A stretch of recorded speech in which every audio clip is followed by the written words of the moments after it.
মানুষই মানুষই সে আজকের মানুষই। নমস্কার, দেখছেন ক্যালকাটা নিউজ। আমি পায়েল নিয়ে এসেছি আজকের মানুষই। কথিত আছে লিওনার্দো দা ভিঞ্চির আঁকা মোনালিসা নাকি খুব পরম যত্নে তৈরি।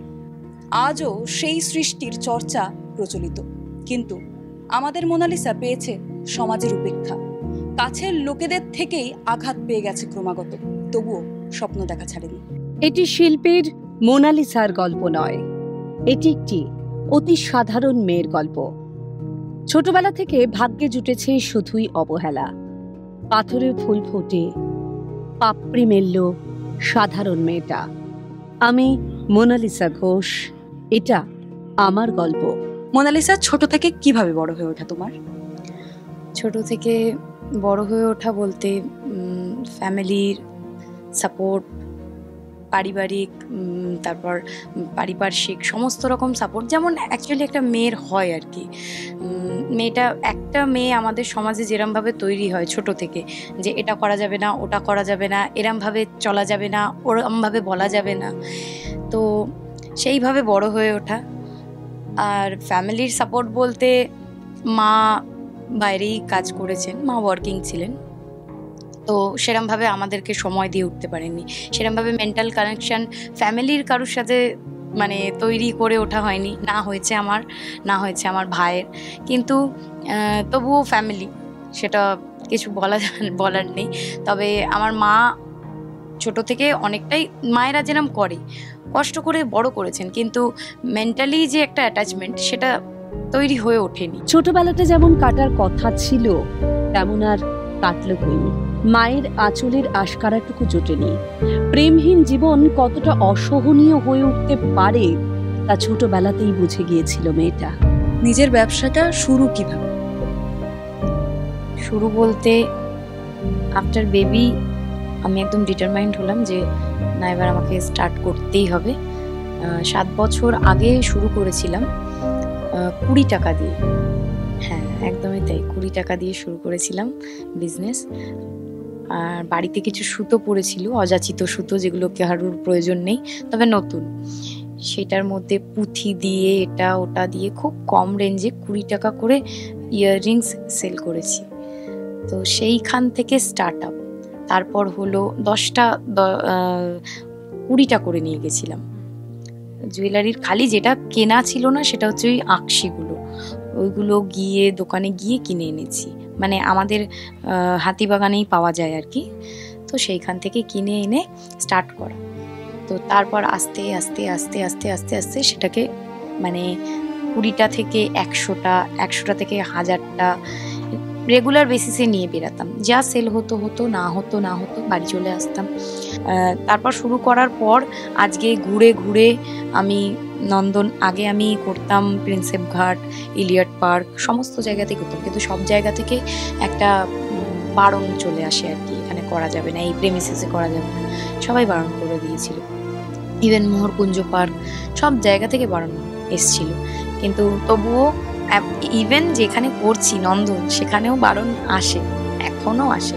তো আমার একটাই অনুরোধ যে ওখান থেকে যেন বারণ না আসে, কারণ নতুন প্রচুর যারা এখনকার, তো তারা অনেক কিছুই সেল করে, তো তাদেরকে যখন অনুমতি দেওয়া হয়, আমি তো একটা ভালো কাজই করছি, আমাকে যেন একটু অনুমতিটা দেয় আর কি।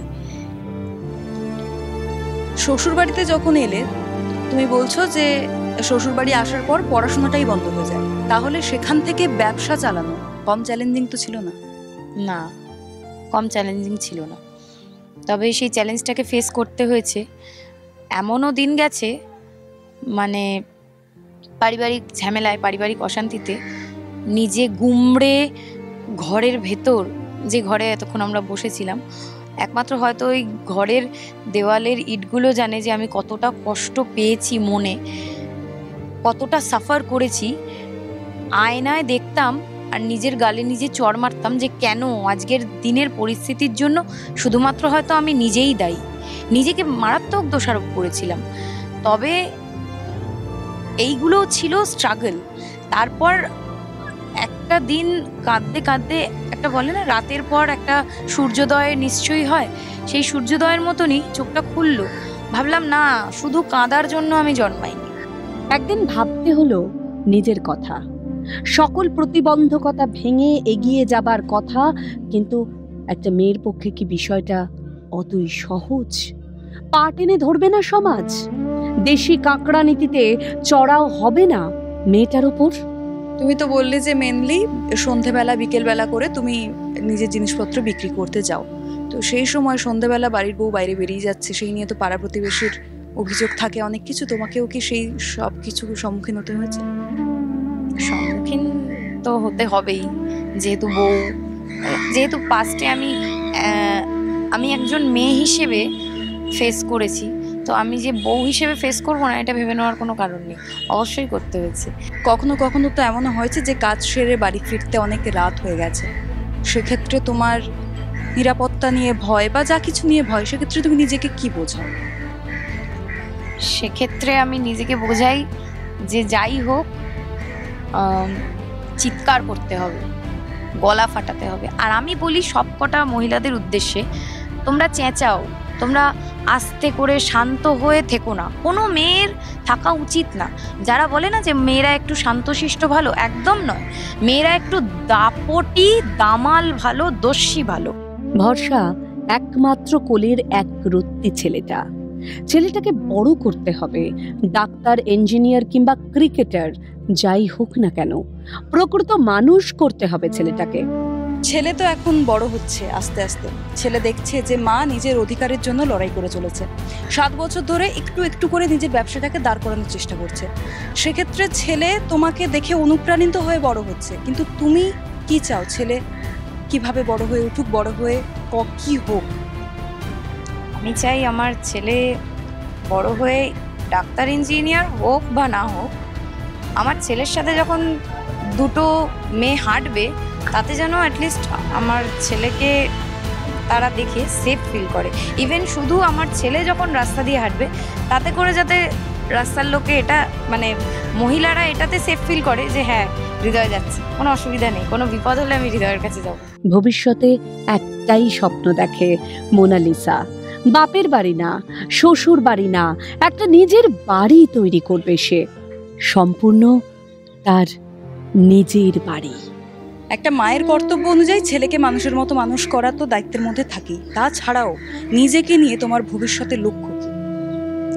নিজেকে নিয়ে আমার ভবিষ্যতের লক্ষ্য আমার যেন নিজের একটা বাড়ি হয়, কারণ সর্বক্ষেত্রেই আমাকে বাপের বাড়িতে, শ্বশুর বাড়িতে, সমস্ত জায়গায়, কারণ নাম নিয়ে বলছি না, তবে সমস্ত জায়গাতেই একটা কথা শুনতে হয়েছে যে এই বাড়িতে সব চলবে না, বেরিয়ে যাও, এটা তোমার বাড়ি নয়।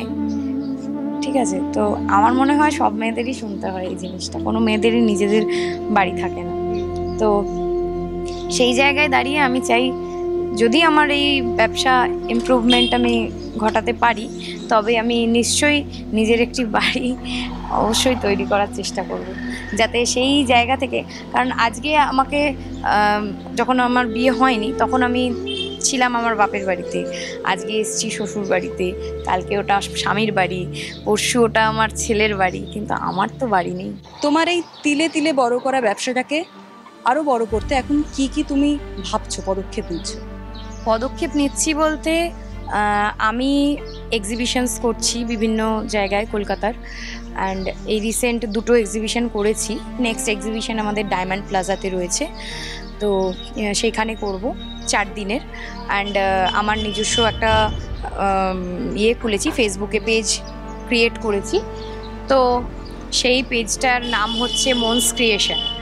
মনস ক্রিয়েশনের নাম আমি চাই ভবিষ্যতে সবাই জানুক, অ্যান্ড এটা যদি মানে সাকসেস হয় তাহলে সেটা হবে আমার বিগ অ্যাচিভমেন্ট। এইভাবেই একটু একটু করে এগিয়ে চলছে মোনালিসা। নন্দনের সন্ধ্যার আলোয় নিজের স্বপ্ন আগলিয়ে ঘুরে বেড়ায় সে। সন্ধ্যা থেকে রাত নামে একটু একটু করে স্বপ্ন পূরণের দিকে এগিয়ে চলে মেয়েটা। মোনালিসা একটি সংগ্রামের নাম। মোনালিসা আর 5টা সাধারণ মেয়ের ঘুরে দাঁড়ানোর প্রবৃত্তির নাম, যার জীবনের ক্যানভাস কোনো শিল্পীর তুলি নয়, বরং নিজের ইচ্ছের রং দিয়ে একটু একটু করে রোজ রাঙিয়ে তুলছে। আর সমাজের এই ধরনের লড়াকু মহিলাদের নিয়ে আমাদের আজকের মানুষের সাথে যুক্ত থাকতে চোখ রাখুন ক্যালকাটা নিউজে। মানুষই মানুষই সে আজকের মানুষ।